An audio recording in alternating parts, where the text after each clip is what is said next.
existence. Hello, everyone, and welcome to the Radiant Black podcast. This is a podcast focused on all things Radiant Black and the Masterverse by Kyle Higgins, Marcelo Acosta, Becca Carey, and of course, Michael Basuto.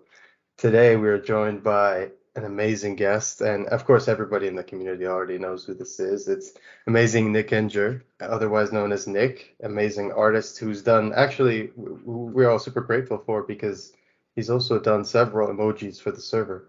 How are you today, Nick? I'm doing great. Thanks for having me. I'm really excited to be here. I live in a bubble of people who don't read comic books, so it's really exciting that I get to talk a little bit about Radiant Black and the Masterverse today. So thanks for having me. Of course. Now I can introduce myself and the other insignificant ones. I'm just kidding. I'm your host, Vash, and I'm joined by my friends and my fellow co-hosts, Addy, Matt, Charlie. How's everybody today? What's up? I'm alive and plucky to talk about Dead Lucky. Let's go. Yeah, we're recording on Friday night. Excited for the weekend. And can't wait to talk some Dead Lucky with these guys.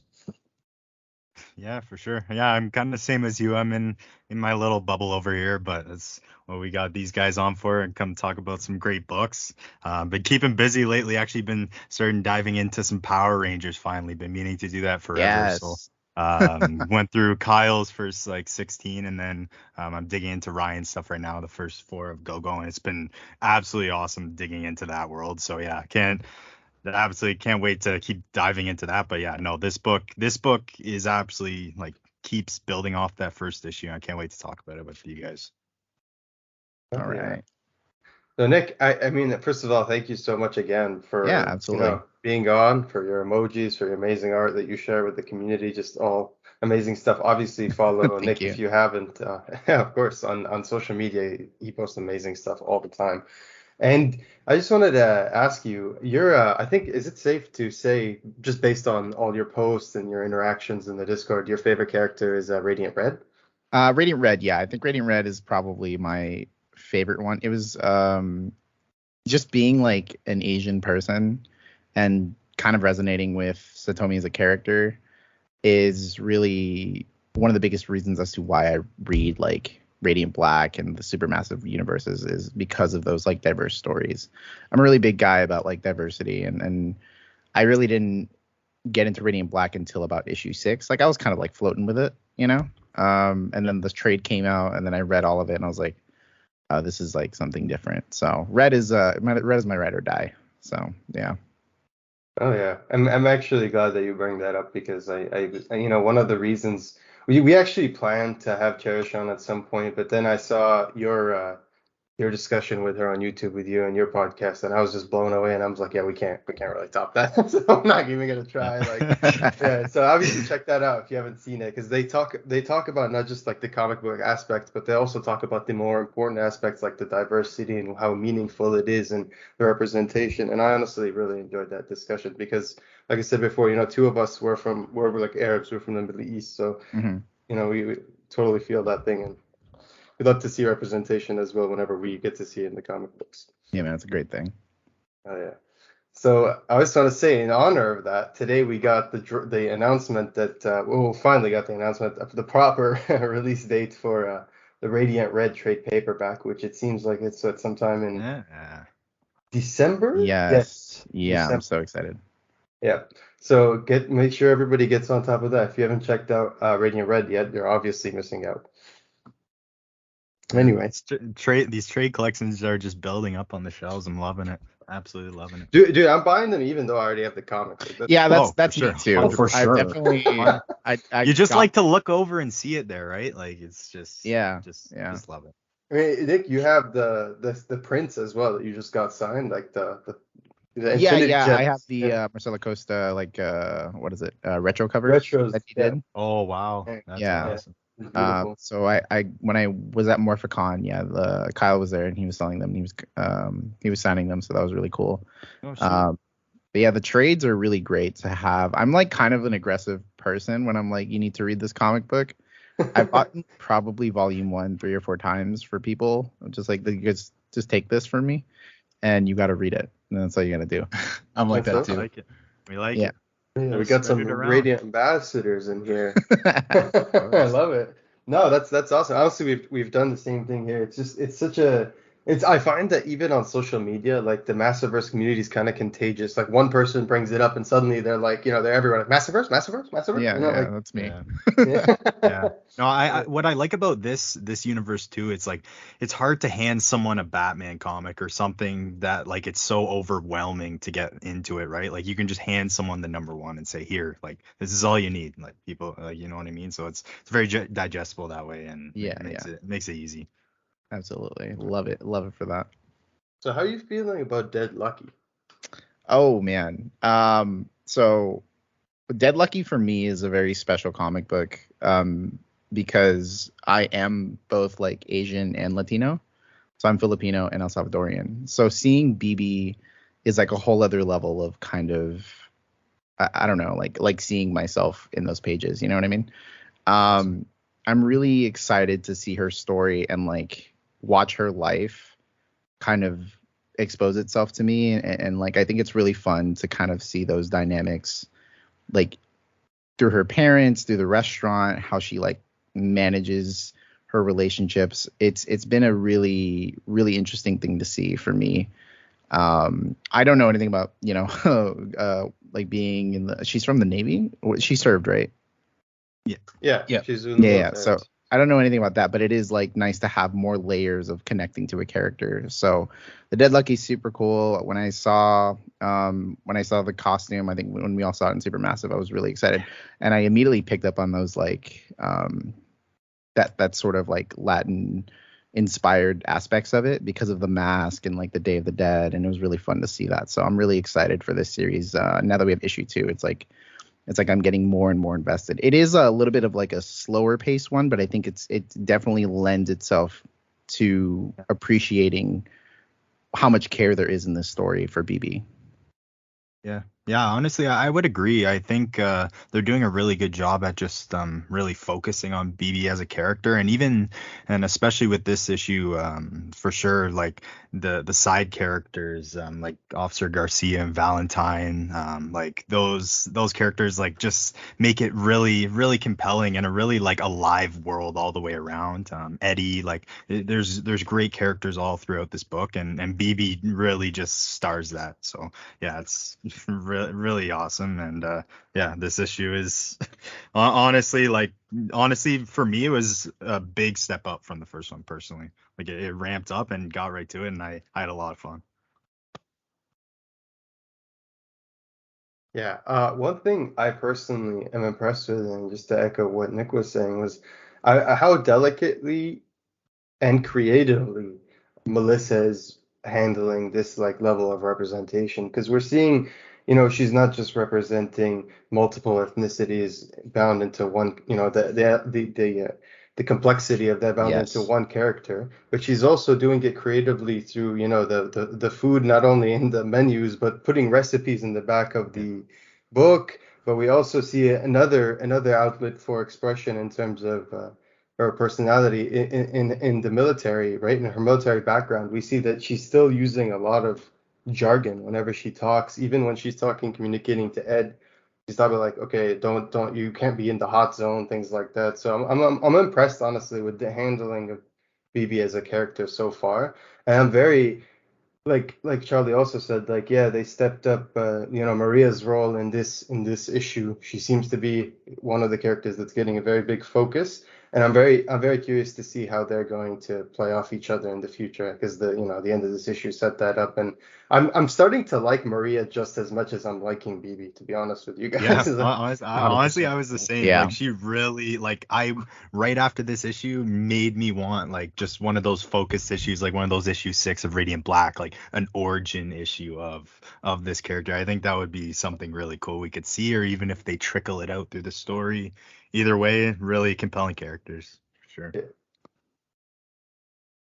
And so yeah, let's dive into issue 2 here. And I haven't heard Yeah. much from the other guys, so let's give them a chance to chat. But yeah, for issue titled "This Is Trauma," so immediately we're already setting the bar here, and setting the mood here. It's going to be somewhat of an emotional issue. There's going to be, we're talking about trauma here. Obviously, we already know that Phoebe's got a military background, and last issue, I think there's been a little bit of ambiguity where we're uncertain, where people were talking about when she looks at the reader, or so we're assuming she's breaking the fourth wall. And now I'm beginning to question that. I'm like, is she breaking the fourth wall? Or we'll see, because there's things here that make us. That's just her addressing trauma, I think. Yeah. Obviously, she was built, like, a lot was against her today. It was just like, this was like BB's no good, very bad day, right? Where like she really needed a V8. Like everything bad was piling up on top of her, and it was just like minor things, like the mildly racist guy at the table who just kind of confused like all the Asian cultures, even if he's there and he's like providing business. Like that's, I imagine, Nick, like that's got to be annoying, and maybe you can relate to some experiences and stuff like that.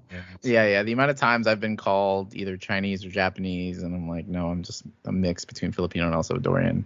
And it's just like this weird way people try to connect with me, especially like working in food service and stuff like that. Like, it's just like, why this isn't important. We don't need to have this conversation. Like, they're trying, but like they're not even worth it. You're not even worth it.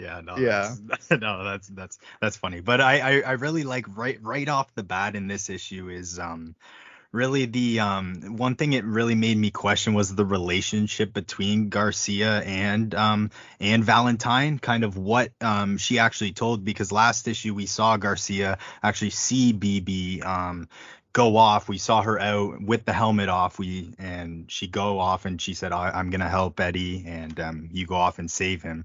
So here we see Valentine kind of say she's a renegade. So that made me think, okay, Valentine knows that maybe she knows it's a female or whatever. But in the next panel, when you see like we're just trying to find any leads, you can kind of see on like Garcia's face like just a relief that like she doesn't know like any of the information, or that like she's kind of not going any. So it's really like, I don't know, making me curious of her motivations. We kind of are getting her like, we're getting it a little more in this issue, but here it really stuck out to me. Yeah. It feels like Garcia's trying to be like her, kind of like keeping her secret, Yeah, they're gonna be Gordon, buds, like bro. Jim Gordon at the start. Jim Gordon. Yeah. That's a good comp. Yeah. It's like you like Nightwing. If you're reading Nightwing, it's like the Melinda dynamic right now. I think that's what she's gonna be like, her person, her agent on the inside, like. And it's like if you when we read more of this story and piece together the context, we see that Maria is actually like Morrow. Like she's former Morrow, and she got demoted, and like there's reasons why she got demoted, though. Like apparently she talks about it with the chief later, where it's like she's questioning his lack of authority, in that moment, like why he's not stepping up and saying something about something that happens. So it's weird to see that maybe that comes into play even more later. Like, okay, yeah, there's a reason. But yeah, next page, as we're seeing that we're in the financial district of San Francisco, we see an ad for Morrow on the wall, and I saw this mysterious looking gentleman, Mr. Jimmy. I saw a tweet about this. Yeah. So I asked, solicits came out today for Dead Lucky, and number 5, and they showed a new villainous looking character on the cover. So I asked the amazing Melissa Flores if this was indeed the same person, and she said yes. So boom, there you go. Boom. Yeah, no, that cover was huge, just knowing he's gonna play a bigger role. Right when I saw it, like I don't know about, I'm sure you guys are the same, but ever since Radiant Black 7, like any billboard, my eyes just go right to it, like just making sure I study everything, like nothing gets past me. So I was kind of wondering, maybe this guy's like ahead of Morrow, or he's maybe like an experiment, like a peacekeeper type 1 kind of guy, like they're using their experiments on him to be their head of security kind of thing. But no, that 5th cover definitely looks cool, and I can't wait to see more into this character, because he's definitely looking pretty sus. Yeah. I'm always a big fan of like the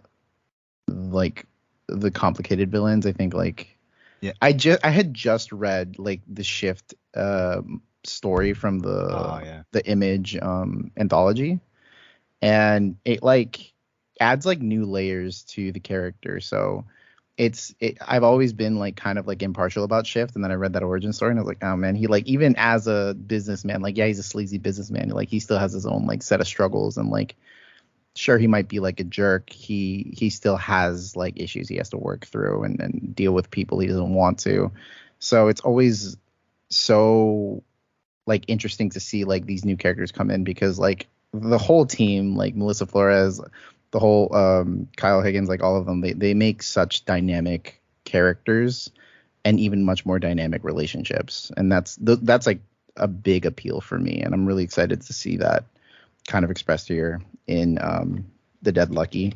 I know we just talked about the last page before, but I do like that like contrasting dynamic between like one is like for Morrow, one is like against Morrow, or like has like their cautionary tales for Morrow, and it feels like that is a very organic relationship where like you're kind of forced to work with people that you don't want to, even though you like share different points of view, but you're still in the same field of work. And like that's such a day-to-day life thing that you don't really like think about until it's like, wow, that's really complicated. I think most people can relate to that. Yeah. It kind of, I think that's like a theme of the book. It's like a lot of people coming together, right? Because you have like the Lopez and the Yang contingent coming together, and even they mentioned BB's father, how he, BB's mom was talking about how he always kind of gets a little irritated or always gives her flack for combining. I forget what the specific ingredients were, but she was like experimenting, making recipes with their culture. So I'd like to see a world where like in this where people can come together over their differences, even seeing Maria and the other cop and how like they kind of have like, you know, I think we might see some more coming together, because I think there's a lot of different groups that are different, but not actually that different when, you know, you realize it, and things can bring people together. So I just want to earmark that going forward. Yeah.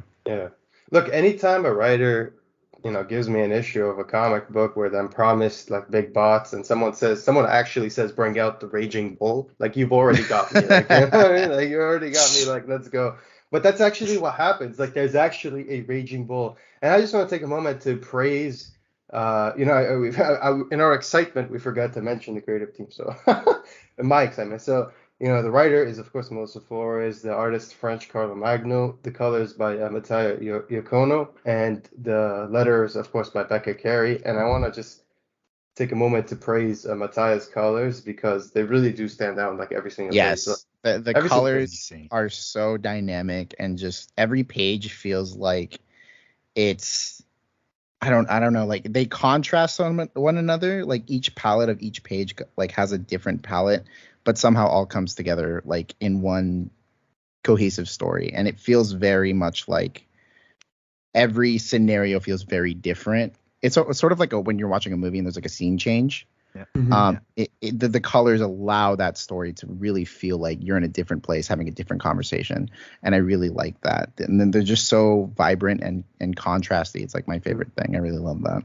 No, I agree. I think they do a very good job of conveying the ethos of the city as well. Like you do get this idea that this is like a neo high tech, like Akira kind of city. You know what I mean? Like every page, it's you do see like the kind of gentrification as like in the first issue where we saw like there's just these big buildings, and then you have like these more, you know, like urban-esque, like just normal buildings, and they don't go together, and that's maybe where we see the clashing and the symbolism of the clashing of the two spheres here. But you know, I just love that, like it really, like especially when they're in the tunnel and you see, for example, they're wearing their like their clothes with the little green the shift looking parts that are glowing. I just love that. It really does give it that like kind of cyberpunky feel almost. And goddamn, this bull, like talk about a tank. Eh? Looks mean. That clash of all of them, yeah, just that energy that comes off looks super cool. But yeah, Nick pointing out, love what you said about like what it just does, like focusing actually to different locations and stuff, and just how well they do that, and as well it does that with the time, flipping over to the next page, like with the greens, the subtle greens in the background looks absolutely awesome. Just that little flashback to the bar in Alabama. So I'm assuming this is before she went to go serve for the first time. That's what I. Okay. It either is like before or like during. That's what I assumed, yeah, because they probably wouldn't be in Alabama. But yeah. So yeah. Anyways, this page made me question, and I had a question for you guys. Is we keep hearing this ghost name, we keep hearing this ghost name come up, and we know there is two spirits. We know there are these two friends. The ghost is possessed in the machine. They show Yes. up too in the Yeah, page right the guy- after. So Yeah. is Ghost the way He's the I guy. took it with the line? Yes, Ghost is the guy. That's the way I took it because they had the exact same line as later. So, so we haven't heard anything from the other person yet. They're or- the electrical like There's two apparitions that ghosts, appear yeah. around him. Yeah, but there's two of her friends, right? Like I'm thinking like If you look at Ghost the was an picture from actual the person. Who's the other person? No, if you look at the first issue, there's the picture in the restaurant. They're all there. It's three of them and then her. So there's Yeah. a woman, a Yeah. guy, and then this Yeah. guy, the guy Yeah. from the Alabama. Who he's farm. him is Ghost. And I think Yeah. she said something. Her and Ed said something about her ex is possessing the ghost. So I'm assuming that guy is possessing the ghost, and then the two other electrical like apparitions that appear, those are the other two. I think how I Oh, see it okay. is that it's meant to be a little confusing because it's a little later in the book when like she's like out in the rain and like talking to the robot and trying to like make it all work and come together. I feel like these apparitions are like they're either a manifestation of her own guilt of something that happened or like the manifestations of her own experiences, or like they are actually like the ghosts of her friends like aiding her and doing what she needs to do. But what I think is interesting about that is that it could go either way. And like I think there was a point when I was reading this, I was like, is BB really seeing these ghosts, or does she really believe like there are ghosts? You know, does that make sense? Like, I get. It could be her trauma. For me personally, and I love that point. But when we see like people in mech suits and all this, like we see all this like all this crazy technology that we don't see in real life. It's like why not believe in the ghost? Like that's the way I took it. But I love that point, and I think that would be super interesting the way they do it. And I do think there is a little deeper connection, but no, it just really made me curious just hearing that exact same line as later, but seeing those two people. But yeah, no, I think it emphasizes this like disconnect that BB has, not just with like her own world, but like the reader. You know, it's like we don't really know everything about BB, and like we're getting pieces as we pick up through her story.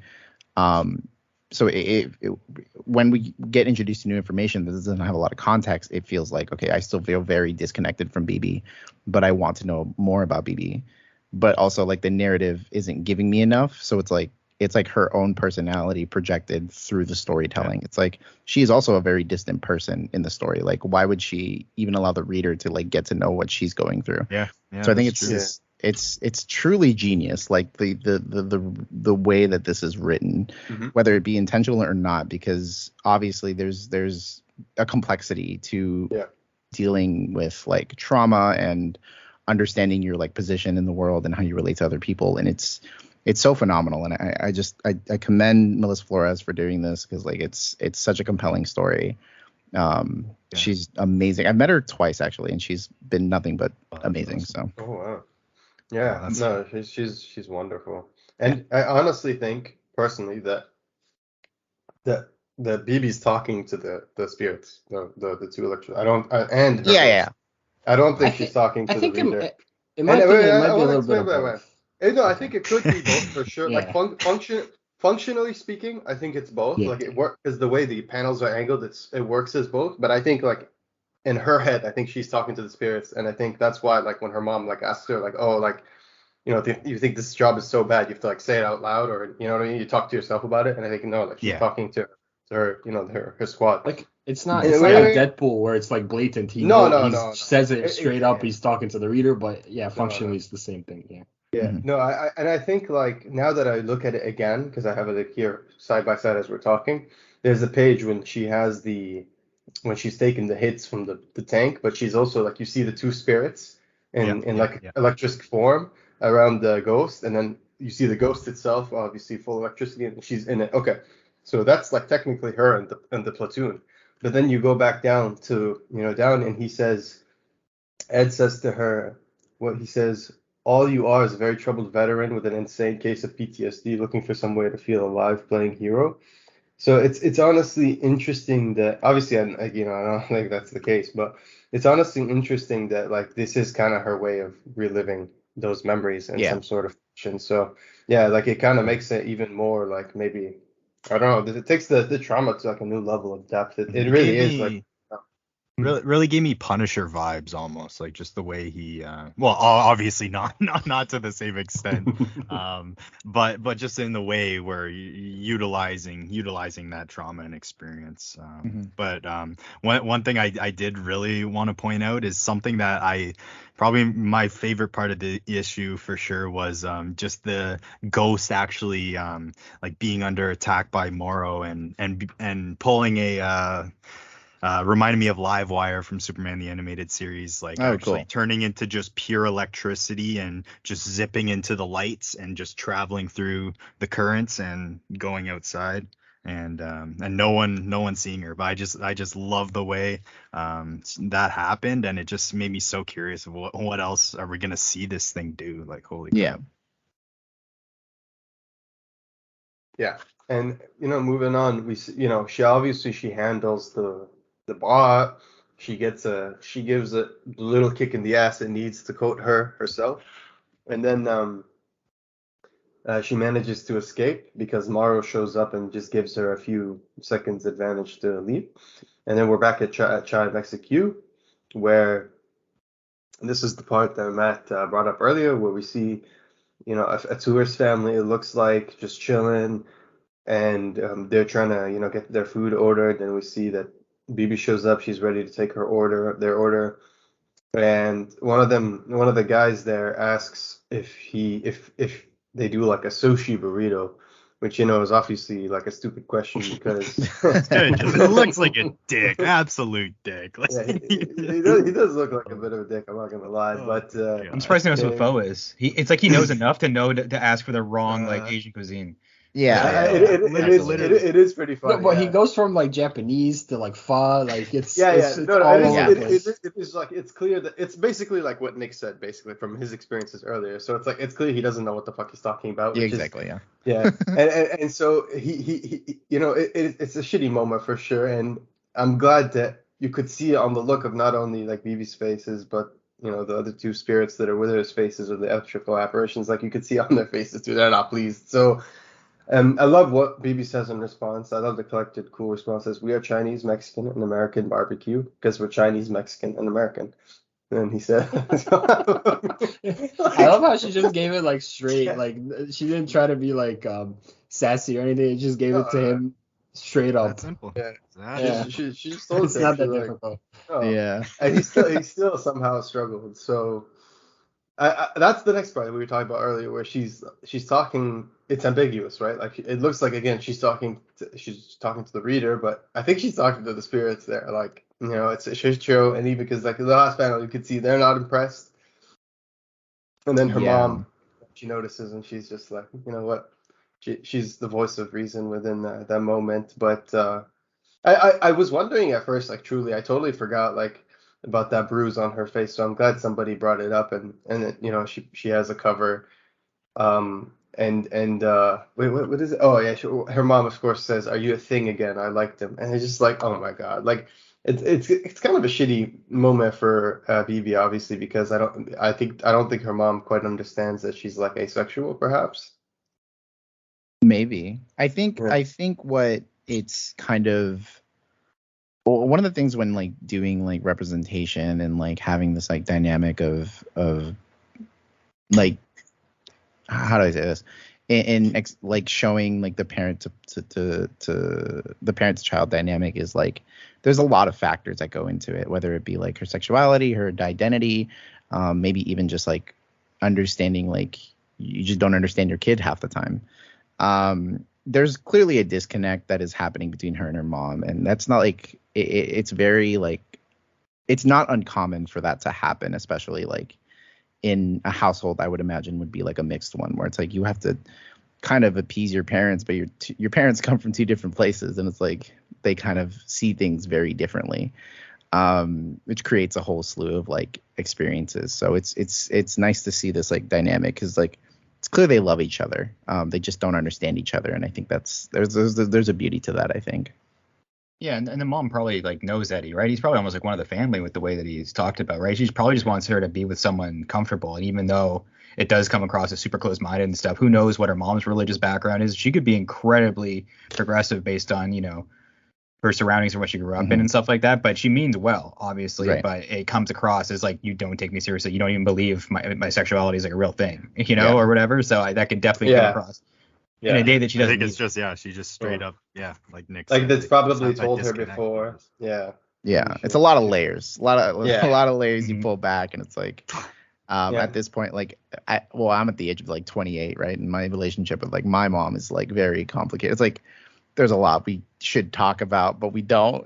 We just kind of, but we know we love each other, and I think that's again, there's like a beauty in that. Try having a psychologist for a mom. That's a mindfuck. Oh man, that's yeah. So if anyone wonders why I'm the way I am, that's a part of it. But yeah, anyway, not to make this about me, but yeah. Anyway, that's the next part. We're with I don't know, did she mention his name? Diwa. I think I can't tell if he's a detective. I'm just gonna go with Diwa. That's what she's the captain. Yeah, Captain Diwa. Yeah. So Captain Diwa is giving Maria the talk down right now. He's just telling her basically like, you got yourself demoted. Now you got to start shit here with your Morrow rep. Like they're calling the shots. So just drop the attitude. And I like how Maria like talks back to him. And she's just like, yeah, because you clearly aren't gonna do anything around here. And she's just like, I had to report what happened. So now we're getting a little bit of background into her story where she says, are you serious? Kaplan almost killed someone. He needed to be reported. So now we're getting some context on what happened with Maria a little crumbs. And then she says, how can you be okay with any of this, Diwa? And then he says, you do good when you can and how you can. That means towing the line and playing the game when you have to. And right now we have to. And then she asked him if I don't. And this was, I'm like, holy shit, Diwa finally found his spine and he's an asshole. And he says, then you're going to lose a lot more than your job. Like, this is some Gotham shit right here. Yeah. Oh, yeah. It reminded me of some, like, very, very much like the Netflix Daredevil, especially just how much tension there is around, like, just the corruptness of everything. Like, you don't know. Like, it's almost like you can't trust anyone, and So it's nice having this character here. Just one of the good guys, It's nice to have that. Absolutely. I think what I enjoy the most about this is like, again, like the deep subtext of like I don't know if it's intentional, but it is. I always just think about like, what is the subtext in this like like the characters being represented here right now. And like, obviously, I don't know if the captain is a person of color. He looks Asian to me, on top of Maria being obviously a black woman. It's like one of those things where there's two different mindsets here that are being presented of like, sometimes you have to just do what you do to survive, but then there are also those who want to fight for something that's better. This is a topic that comes up a lot when I like talk on TikTok about representation. It's like, well, why is it so important? It's like, it's important because like, if I don't do it, then who else is going to do it? Maybe, and I've been in like hot water. I've been called out for like being too loud or like talking about issues that nobody cares about. And it's like, no, these things happen, and neither of the paths are wrong per se, because I'm obviously like wanting to survive and function in like life is a desire that a lot of people want and might not want a lot of trouble, but sometimes like the fight for progression might be better, and I feel like that kind of is emulated here on that page. Yeah.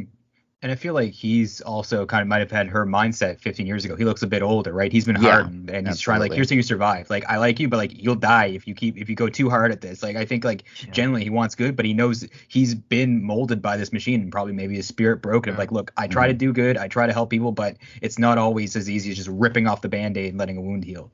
Yeah, absolutely. Sometimes you just gotta let the raging bull stop some shit. you gotta fight that raging bull. I'm really fixated on the bull. Bull, yeah. Melissa promised us Mechs and just it's so funny. It's she delivered, just seeing that bull was like, oh, this is a comic book. This is just like kind of ridiculous. What else? Like it's a second issue. It's just I loved it. Like I'm not even like I did serious loved it. It reminded me of just like playing Final Fantasy, like the ridiculousness. Also like the actual like amazingness of it all. Like I don't know, it's like the good kind of cheesy. I loved it. I'm looking forward to more. Like I want more Mechs. Just get crazy with it, honestly. Yeah. Bring them all. I wish they said like bring in De Niro because it's like a raging bull, and then that'd be for those guard bots, right? Those guard bots. I want to see her like I want to see Phoebe like because they look at like the Metal Gear bots. I want to see her just like grab them by the legs and fucking smash them like Hulk like does to Loki. Yes. They look damaging. Like what if they had like the blade feet like in Kingsman or something like that? That would just like mess you up. God. Oh my God. Now we're talking.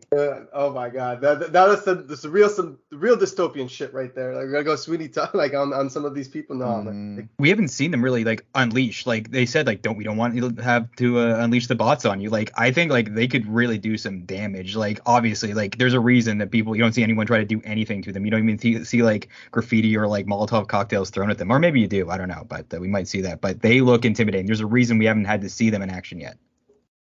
Yeah, and so we're back with Ed, or otherwise known as the X, or I believe that's what she has him saved as, which was a trivia question. So, I like that he gives her shit. I like he's just really, you could tell he's just looking out for her. Yeah. But it seems like he also has a personal stake in this, and that makes me like him even more as a character. And I like this book even more because of it. Like he seems like he's genuinely like.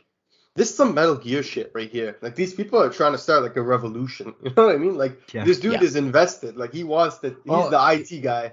He's the guy in the chair. He hates Morrow too. He hates Morrow. This is his neighborhood. He grew up here. He definitely has a personal stake in this too. Back to the Patriot. I love her, bro.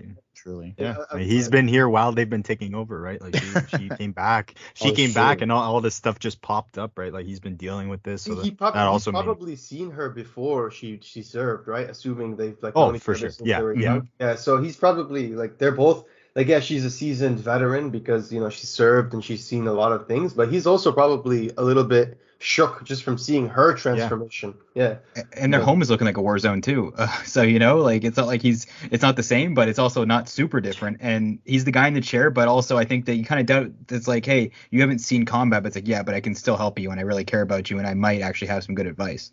The complexity of the relationship in these 2 pages is like really so interesting because like you do know that he cares about her a lot. And you do know, like, they have such history together, and like to give her shit about like, I know you've been through things, I know you've seen this all, but like, there's still people like that can help you. There's still people who are affected by your decisions. Like, it's not just you out there. And like, this is all under the assumption that like he didn't even know if like the ghost thing is real. He's just there for her, right? Like he's trying to support her. His words cut deep. Like he's like, all you are is a very troubled veteran with an insane case of PTSD looking for some way to feel alive playing hero. Like that's kind of mean. That made me feel like that was that was a deep cut. I was like, dang. Yeah. She said like her expression in that panel is so powerful. I really commend French Carlomagno here for like the imagery because it really, in my opinion, it just shows you the pure shock and like contempt of like hearing that, because it's like, oh my God, like it's almost like when I don't know, like I have things I could compare it to, but it's almost when someone's like dehumanizing you. That's kind of what it feels like in that moment. It's like you don't even believe me. It's like all this time our friendship, and it's like and I love what she says in response, because I think it really summarizes her feelings well, where she says, if you really think that, then why are you even helping me? So it's just, and it's like, and I love that she claps back at him. She's not, it's almost like she's kind of used to this kind of judgment. It's like, you haven't done what I've had to do. It changes you. So right. I don't think he was like, I mean, that was really, obviously it's built up, and it's stuff that he's been holding on to for a long time, and he knows her really well. And I think he clearly like respects and they have a love for each other, but like it was a lot. And hey, it's kind of his fault for like, why is she like idly like texting while driving the mech? Shouldn't she have already had the earpiece or some kind of like Bluetooth hookup? Like I get it. I get why for this storytelling, but yeah, I thought that was like, kind of a screw up by him. And he was just warning, yeah. If he wanted to talk so bad, he should have planned it out. No, that's fair. That's fair. But no, I get why. I like that. No, I did like that, and my favorite line of these 2 pages is him actually saying, like, I'm going back to, like, look, this is my fight too. Like, you don't know Morrow like I do. Like, just showing like, although he's there to support, like, we still don't know what he's been through, and Morrow is probably even more of a personal thing to him than Right, yeah, even 'cause she's been what away. BB's doing. You know what I Yeah. mean? Like, it's.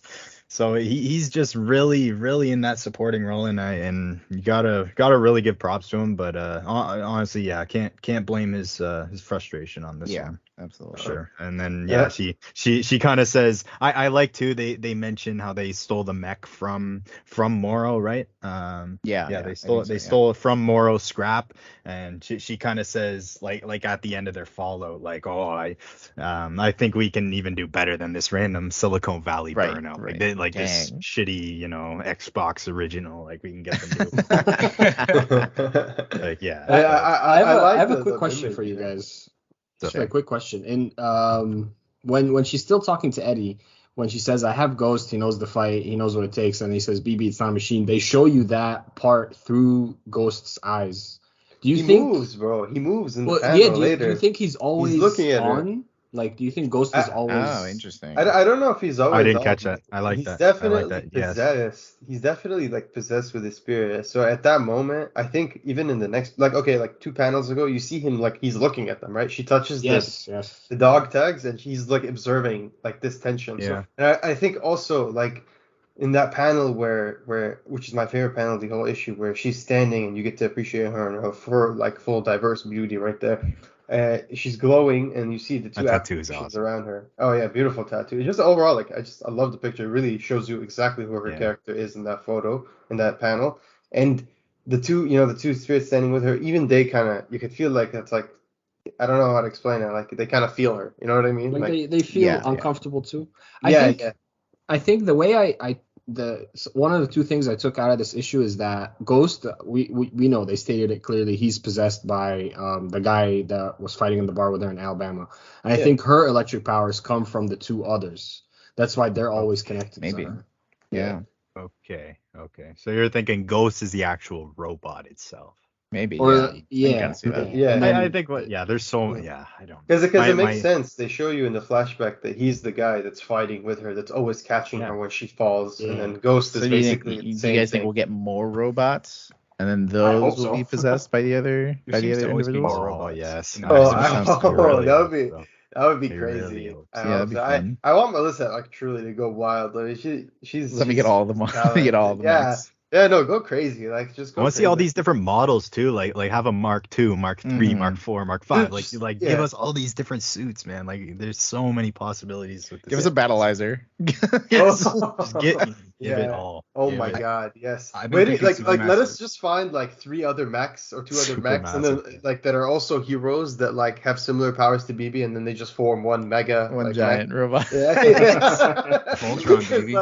Surprise! The existence robot's gonna hop in there. Fuck it. Oh yeah, it's true. It's like, man, like the thing is, I want them to get crazy with this, because like, look at how good, and I know I don't want to like paint a picture of how this should be, but it's more just like a reference of what could be possible. Like, look at how we talked about this on the podcast before, how Kyle set up the Rogue Sun and those, and kind of a little bit Dead Lucky, and of course Inferno Go Red and Supermassive, and just that issue, and it was a supersized issue, so it was obviously like 2 or 3 comics in one, but just that big supersized issue gave us enough characterization, a peek into who these people are, to the point where even when in Rogue Sun we gave the mantle to a completely different person, and we're like 6-7 issues in now, and they did completely their own thing. Like, Ryan's doing his own thing there. It's nothing like Radiant Black. It's more supernatural. But that's like working to its advantage, and that story is incredible. So I'm hoping Melissa does the same thing here. Like, you can have that connection we have established already through Supermassive, where all these characters know each other, except for Dead Lucky, who today we got the confirmation. Literally, Radiant Black himself responded to my tweet and said, I can't wait to see her in Supermassive 2. So Dead Lucky's going to be there in Supermassive 2, but Hey, hell yeah. And so but we already know that they're all kind of connected through Morrow because we know that shifty asshole guy, his name is actually Guy, works for worked for Morrow at some point. Excel works for Morrow. Now we know that Jimmy Moss works for Morrow. This Morrow connection runs deep, and I really like that. It's really cool that we have this establishment as like the foundation for a lot of these characters because there's so much we can do with that. Right. Yeah. They should call it Supermassive No Tomorrow. Like no, it's saying no to tomorrow, and Morrow be the villain. I'm really scared. I'm not scared, but I'm just like I have this like really terrible theory that like this is one big time travel loop, and like None of that. like all of the Radiants are just like future Morrow tech that made their way to the past, and it's just this whole thing. God. That's crazy. That's pretty cool. Honestly, I like it. Yeah. I wouldn't hate that. As far as time travel loopy doopy stories go, I'd be okay with some. That would be really cool. If it's written well, and I'm sure I trust it would will be if that's like the entire plan, but that's just like 100%. any story that goes to time travel. I'm like, man, I gotta go reread everything. Yep. See. You know, Like one of I have a feeling this next week, this Radiant Black 18 is definitely gonna throw a loop of a bunch. Oh, exactly. Yeah, especially with like especially with Wendell. It's a big one, especially now Absolutely, that we don't know what's gonna be the next, because we're so used to these 5-story arcs to Radiant Black, and then the 6th being an origin. Now we've introduced all the characters, so we're almost at a point where we have like what Supermassive every week. I'm waiting for that. It's crazy. Crazy. Exactly. I'm waiting for that month to happen. I'm like, oh, this every week is great. So I'm wondering, 24, issue 24, or no, not 20. Is it 24? 23, 24, whatever, one of them. Is it going to be, like, what is it going to be? Is it going to be Rogue Hunter? Or the Rogue no Hunter. one. The Radiant Hunter. 001's origin. That's my theory, and we'll get a little bit more info on the war stuff and like why he's there. I like it. Okay. Yeah. That great tangent, but let's get back to Dead Lucky. Back to Dead Lucky. We're back to BB. Back to BB. Anyway, so we're at the restaurant, and I like Valentine. Honestly, I know she's kind of a cold-hearted motherfucker, but I really like her. Like I don't know why she's evil Kelly. Yeah, she's badass. She really is. Yeah, she's badass, and I want to get to know her more too. I want to see why she's such a corporate tool. Maybe she's just in it for the money, whatever. Yeah. But anyway, so we get an exchange, but then Valentine makes her move, reaches over, grabs Maria, a bit assertive there, but even Maria is kind of confused, like what the hell's going on? And we get like some sort of a job offer, and that's where Maria herself is like, are you hitting on me or offering me a job? And she's like, neither yet. And I'm like, ooh, I like your mystique even more. Some X-Men shit right there, you know. But no, I like the dialogue here. I really do. I like the setting, the dialogue. Again, colors and art are amazing. Mattia's just killing it with the colors, like truly. Like it's amazing. It looks beautiful. Mm-hmm.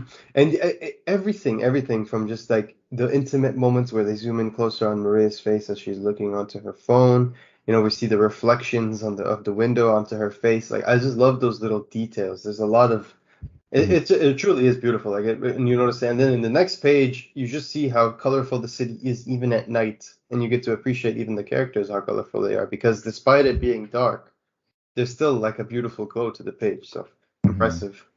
But yeah, I love the way in this next page we see Phoebe talking to Ghost. It's very like, okay, dude, let's try it again. Let's get to it. Yeah, and in this where we know for sure that Ghost is possessed. At least it seems so, because whenever she talks to Ghost and they're disagreeing, he seems to sort of react emotively. Here, he launches a screw at her. Right. That gave me a little bit Iron Giant vibes, if you guys remember the movie when he absolutely. Yeah. He gets the screw taken out of his jaw. Yeah. I think I'm actually on the opposite boat, where this is where I started questioning like BV's like mental state and like hold on reality, because again I was like, leading up to this is like just a lot of conflict between like her relationship with like the ghost and like the people who are like in her lives, and like like the screw like falling on her head, like that could have been like her communicating with the robot, or it could have just fallen on her head.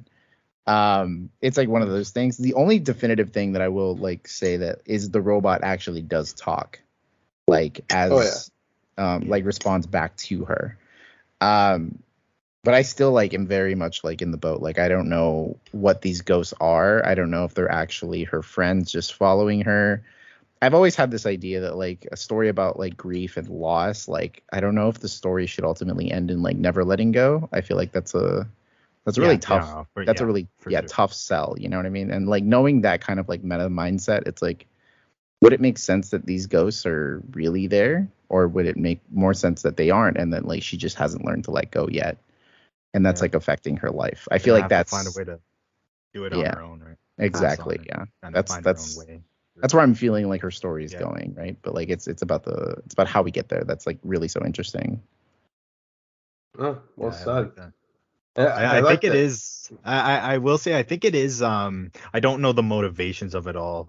But I did take it as like BB kind of pissing off Ghost, and then you see the rumble. I don't know what that actually is, but you see the electrical shock or lightning comes down. Don't know if it's. I guess it's coming straight from the robot and coming out. And it just shocks her. Kind of at first, I was like, oh, did lightning like that's what I thought too. Like, yeah, did lightning just shoot up from the sky? Like that's kind of a coincidence, you know. But well, you never know. But yeah, no, I think for sure it just got a little mad. But I think until we know like the actual motivations behind these characters, it's really awesome just wanting to know more constantly. It's really refreshing. It's a good place for an audience to be. My theory, I think like we've had Rogue Sun had their big issue. I think it might have been issue 5 or 4. But it's always 4. It's always 4. So like I have a theory that like this issue for me, it kind of made, you know, like I know there's a reason for it, but BB was kind of acting out and like going off on people that are usually like nice to her and stuff like that. There was reasoning for it, but my theory is that like we're gonna see her platoon like die. I think they're all gonna die around her, and there's nothing she could do. And there might be some, I don't know, maybe there's still like electrical element of that might give her the powers that could connect with them. And I think that would, like, looking back, I think this issue is going to age really well. Like the more I look back on it, the more I like it. But reading it, I'm like, wow, it's just kind of like a lot of things are happening for BB. I get it, it's world building, but I feel like we're going to look back and realize like this would trigger her trauma of like losing and being all alone and feeling like no one's got her back. And feeling guilty, like the dead lucky. She feels like it should have been me. Like I should be dead with you guys. Like I think that she realized, like she feels survivor's guilt maybe is a big part of it as well, and that's why it's hard to let go. And these people are like, hey, don't get down on yourself. You know, dropping the bolts, just trying to be like, hey. So I think that is probably what we're going to see, or something like that. That's going to make us feel even more for BB, where we're kind of like the people reacting to this. You know, this person who's had a whole different experience. We are kind of like, you know, we're kind of like the civilians, and we're kind of like her family members, like Eddie and stuff like that. And I think that issue would do a big job in fleshing out BB and really making us understand the character even further. And people with trauma, sometimes they are assholes. I relate to a lot. Not that I have a lot of trauma, but like sometimes I'm terrible to be around. Not that BB was, but I'm worse than that. Absolutely, yeah, no, I totally get that. Right? We've all probably bit the head off people that are just like there to help us and stuff like that, and felt like shit. And I feel like that's what it is. But part of that is probably her wanting to protect that person. You know what I mean? Like not wanting to risk losing that person, and her trauma, like whether it's her trauma infecting that person in the sense that they're gonna feel bad, you know what I mean, as well being around her, or even just like the thought of like, I think in the case with Ed, it's like I don't want the potential for Ed to go die for my cause, or even if he's invested in this cause, like I don't want it to be on my hands because I've already lost my entire like platoon. So it's just like I could see that perspective as well. But I do agree with Matt in the sense that I think this will, in the long run, be looked back fondly because, or even more so, because I agree the first time I read it, it was like, I was like an 8, now more like an 8.59, because the second read through I appreciated it a lot more in the third read through, and in the third read through, that's when I discovered like the Jimmy Moss connection more so. So yeah, I think there's a lot more. I think just the Masterverse in general is one of those things where retroactively, where you go back and read them more, especially as it continues to expand, there's a lot more there to appreciate, right? Like there's just so many things missed. Absolutely. Yeah. Do you remember issue 1 of Radiant Black? And we pointed this out. There was like in the bars while Nathan and Marshall are talking, even before anything happens outside, you can see in the windows behind the bars like something floating in the sky, like floating down to earth, and it's blue. Yeah, so I remember like pointing that out, and a lot of people didn't notice that. I was just like, really? Like, so it's things like that that make the Masterverse even more intricate and delightful. And I like that she goes back to Ed. I think that's good character growth, like right there. Yeah, rereading Radiant Black, and after like Marshall had become like Radiant Black, that was like my biggest like whoa, because like Marshall as a character is like, well, he's my favorite. Like he's my favorite character, in the whole like thing out of the two. So like it's like rereading like issues 1 through 6, and it's like, dang, like Marshall was like setting himself up for like so much depth and story. And it's like, I think you're right, like this is going to be one of those issues where we're going to look back and like, yeah, it was a lot of exposition. Yeah, it was really slow burn, but like this is going to be like, we're going to get issue 3 or 4, and then it's going to be like, wow, this was significantly important. Like this couldn't happen without this. Yep, yeah, agreed. Yeah. Today in the Radiant Radio, if a slow burn comes with these raging bulls and these man, awesome mechs, I will take it. Oh yeah, I will take it. Today in the Radiant Radio, Kyle said like we're gonna go explore the relationship between, or not the relationship. We're gonna explore the childhood of Kyle, not Kyle, Kyle. We're gonna explore the childhood of Marshall and Nathan, and some scares me so much. Right? So much anxiety. Right? Especially after that issue 9, dude. Holy. I feel like there's a reason. Such a short amount of time. There's a reason he hasn't given us Marshall's last name. I feel like there's something significant there. It's Marshall Erickson, and he's the character from How I Met Your God, Mother. I just had a revelation. Like, what if it's Marshall Morrow?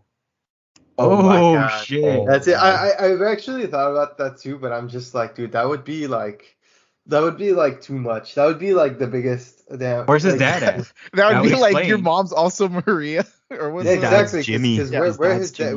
His dad is Jimmy. No, I'm very curious because like, what if like we get a reveal? Because there's been a lot of like parent, shit in the Masterverse. Yes. We've seen, for example. Spoiler alert, next 10 seconds, big Rogue Sun spoiler, so cover your ears if you haven't read Rogue Sun, but we've seen the Cataclysm is Dylan's mother, so that was a big reveal, and that was huge. Everybody talked about how emotional that was, how well written that was, and we've seen here that there's clearly an important dynamic between the parents also and Dead Lucky, because they're one of the big motivations for Bibiana to do what she does, because that's her local attachment to her family in terms of where they're located, in terms of the oppression from Morrow as a just like a dystopian kind of situation. Right.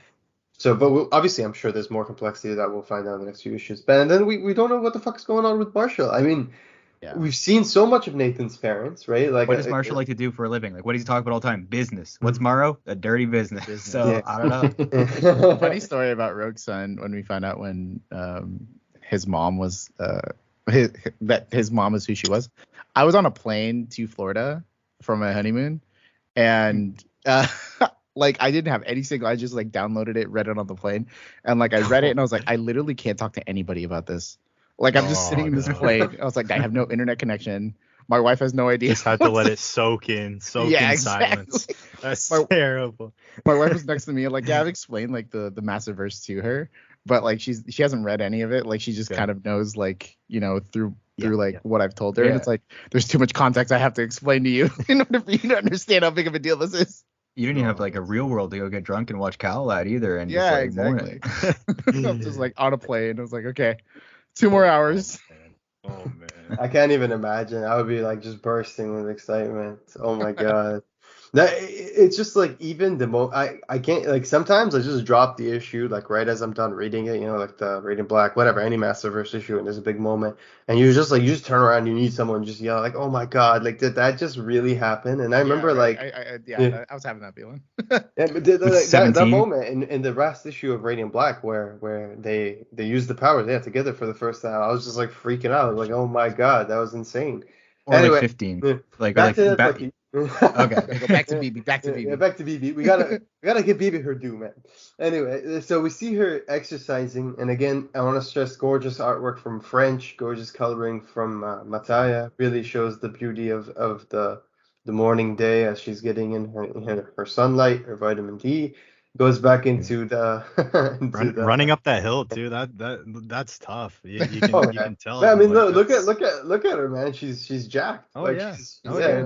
She's She's just muscling through it. I didn't But even notice that. I did want to I did want to ask you guys, did anyone get Alicia Castle and like the reporter vibes from this? Like obviously like revealing secret identities is something that comes up a lot in comics, but this really gave me vibes of Radiant Red for some reason. Yeah. This identity reveal for me. Yeah, I think so.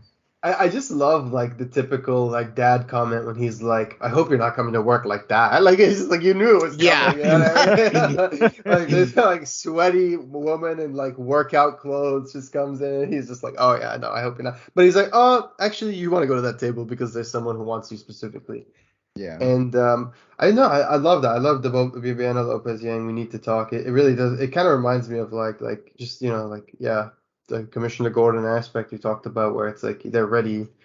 I love this next page and it's the final page of the story, and they've done this a little bit in the last issue, but I love it. Very Metal Gear-ish as well, where like okay, they've got the dystopian setting up all the way up, turned on full right now. All the bots are scanning everybody that's walking by for facial recognition and all that stuff, and they're looking for potential. They're looking for who's did lucky. So that was fast. And you look at the covers for some of the next issues, and one of them has like her. It seems like she's exposed. Like they might know that she's that lucky. So I'm The pretty one with all the excited. drones for number Yep. 3. Yeah. Yep. And I just want to say big, massive praise, and I really appreciate this person, and I know a lot of other people are going to appreciate this, to the entire creative team, Dead Lucky, for putting a mention and dedicating an entire page in the at the end of the comic book to just the Veteran Crisis Hotline, and just putting a notice for the information, and for anybody that needs help, just to let them know that they're not alone. And I just really appreciate that personally, and I'm sure many others did. Yeah, the Supermassive team and their ideology of like reading comics differently and like making comics accessible in that way, and always like trying to give back in that sense, has been like why this is my favorite thing like in the world right now. It's like when I was at Morphicon and I asked Kyle this question about diversity, like he had always said like that was the plan from the beginning, and like that genuinity carries on through the rest of their actions. Like we want to like when he says like we want to reinvent the way that like you read comic books, we want to like make you think about a new way to read comic books, like having things like this that really support people who walk from different points of life is really meaningful, I think. So that's a really big commending point for everybody involved. 100%. I especially love Kyle because he created like one of the first Arab characters in the DC universe, was like Bassa, Night Runner, so, who's actually coming back in Batman Incorporated very soon. So that's awesome. So yeah, no, it's exciting. Hopefully, maybe one day a Radiant or Massiverse character, that would be cool. But yeah, no, this is amazing. And just to add that, just to top that off, the cherry on top, the little, the chef's kiss. They give us the rations.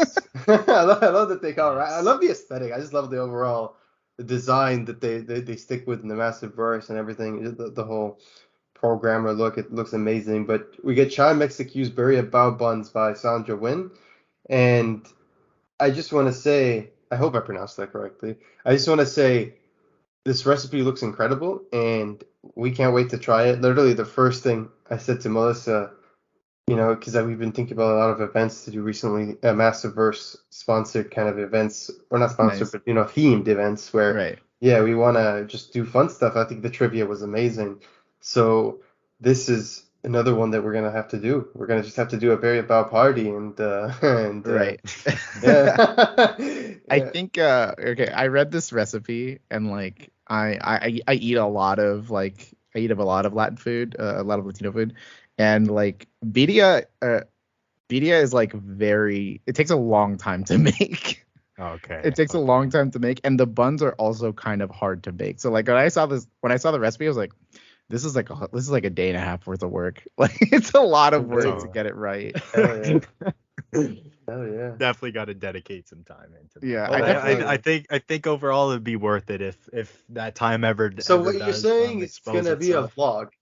Yeah, honestly, yeah, because if you're gonna take that long to make it, you might as well like document it. I was gonna cheap out because they have like birria meat at like Trader Joe's, and then they sell like the the bow buns like as a taco thingy, like a little foldable thing, and I was like, okay.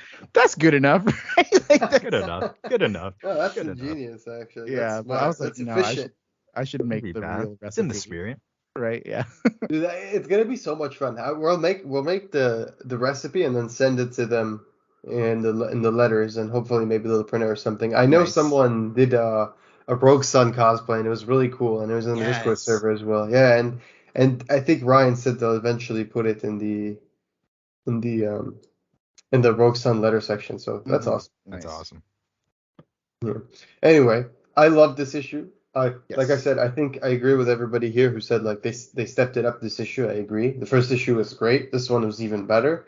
So I'm very pumped. I think everything's slowly coming together. And for those of you that are impatient, that are like, oh, what's gonna happen? I mean, it's only 2 issues in. We still got a long way to go. And honestly, we got a lot of action for 2 issues Yeah. in. So. Right. Yeah, I'm excited for what's happening next. Hopefully more mechs. The Raging Bull moment was a really fun highlight. Colors continue to amaze.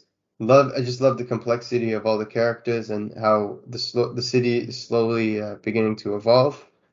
And yeah, looking forward to more. So Yeah. thanks everyone Issue for 3.